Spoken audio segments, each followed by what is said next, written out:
দেশবাসী, তোমরা জেনে রাখো, সব পাপের ক্ষমা আছে, কিন্তু শিরক করলে তার কোনো ক্ষমা নাই। আল্লাহ ক্ষমা করে না। শিরক মানে অনেকে বলি না, এটা না করলে এটা হতো না, এটা করলাম বলে এটা হলো। এটাকে আল্লাহ তাআলার সঙ্গে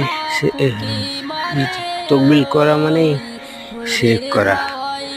এবং এতিম, মিসকিন, গরিব, অসহায় মানুষের হক মেরে খাওয়া, এটাকেই বলে এতিমের হক।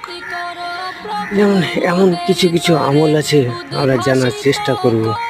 এগুলো কিন্তু করলে আমাদের কোনো ইবাদত কবুল হবে না আল্লাহ সুবহানাহু ওয়া তাআলার কাছে। তাই আমরা যতটুকু যেভাবেই পারি আমরা আল্লাহর নির্দেশগুলো মেনে চলবো। অনেক অনেক কিছু আল্লাহ সুবহানাহু ওয়া তাআলা